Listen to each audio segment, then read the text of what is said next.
இனிய வணக்கம் உறவுகளே. உலகெங்கும் வாழும் அனைவரையும் உலக மின்னல் அன்புடன் வரவேற்கின்றது. இன்று நான் எடுக்கப் போகும் தலைப்பு என்னவென்றால், ஏற்கனவே தொலைந்த பைகள் பகுதி ஒன்றை பார்த்திருந்தோம். இதில் இந்த பகுதி 2 ஆகும்.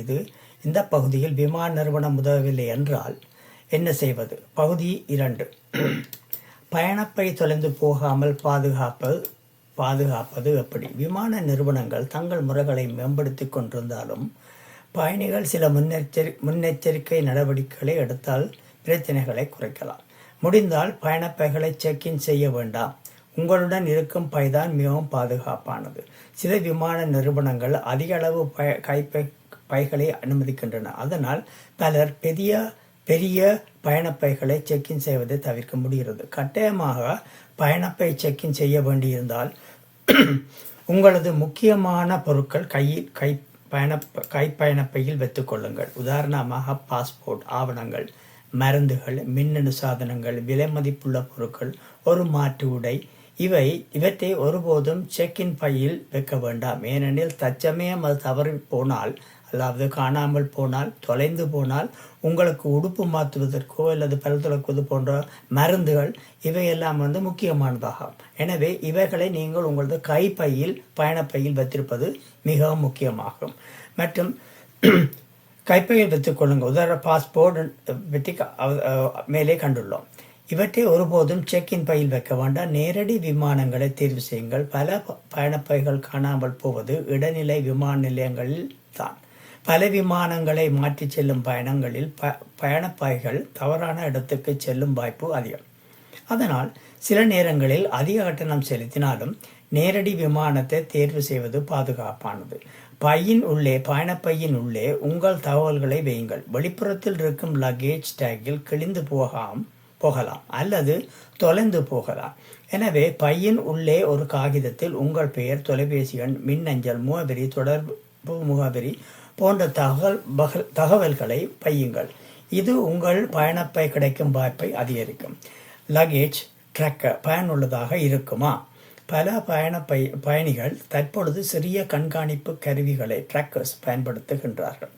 இதன் மூலம் உங்கள் பயணப்பை எந்த விமான நிலையத்தில் உள்ளது, பயணத்துடன் வந்ததா இல்லையா, இடைநிலை விமான நிலையத்தில் சிக்கியுள்ளதா போன்ற விவரங்களை அறிவதற்கு இது உங்களுக்கு உதவும் என்பதை தெரிந்து கொள்ள முடியும். ஆனால் பயணப்பையின் இருப்பிடத்தை தெரிந்து கொண்டாலும் உடனடியாக அதை நீங்கள் திருப்பி பெறக்கூடிய சாத்தியமும் இல்லை.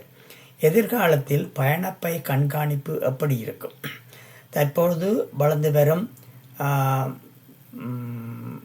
தொழில்நுட்ப வளர்ச்சி உள்ளதாக இருக்கின்ற பொழுது விமான பயணப்பைகளை நிபுணர்கள் தற்போதைய காகித லக்கேஜ் டேக் முறையில் பெரிய மாற்றம் தேவை என்று கூறுகின்றனர். எதிர்காலத்தில் நிரந்தர QR குறியீடுகள், டிஜிட்டல் அடையாள எண்கள், மேம்பட்ட கண்காணிப்பு தொழில்நுட்பம் பயன்படுத்தப்படலாம்.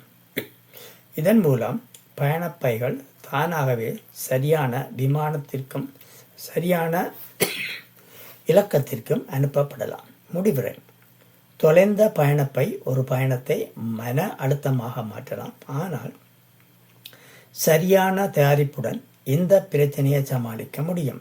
நினைவில் வைத்துக்கொள்ள வேண்டிய முக்கியமானவை: உடனடியாக புகார் செய்யுங்கள், ரசீதுகளை பாதுகாப்பாக வைத்திருங்கள், முக்கிய பொருட்களை பயணப்பையில் வைத்துக் கொள்ளுங்கள், நேரடி விமானங்களை தேர்வு செய்யுங்கள், கண்காணிப்பு கருவிகளை பயன்படுத்தலாம். விமான பயண முறைகள் மேலும் நவீனமாகும் வரை நல்ல திட்டமிடலே உங்கள் சிறந்த பாதுகாப்பாக இருக்கும். நன்றி. பாதுகாப்பான பயணம் உங்கள் அனைவருக்கும் அமையுமாறு வேண்டிக் கொண்டு உங்களிடமிருந்து நான் விடைபெறுவதற்கு முதல் இது போன்று பலவிதமான பல விடயங்களை மனிதர்களுக்கு அத்தியாவசியமான பல விடயங்களை இந்த வருடத்திலிருந்து ஜனவரி தை மாதத்திலிருந்து நான் பதிவு செய்து வருகின்றேன். எனது இணையதளம் உலக மின்னல், ஆங்கிலத்தில் குளோபல் லைட்னிங்.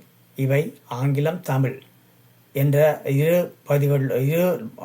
மொழிகளிலும் நான் வெளியிட்டு கொண்டே இருக்கின்றேன். தயவு செய்து தவறாது பார்த்து உங்களுக்கு விருப்பமாவுடன் பயந்து கொண்டால் உங்களுக்கு நன்மை கிடைக்கும்.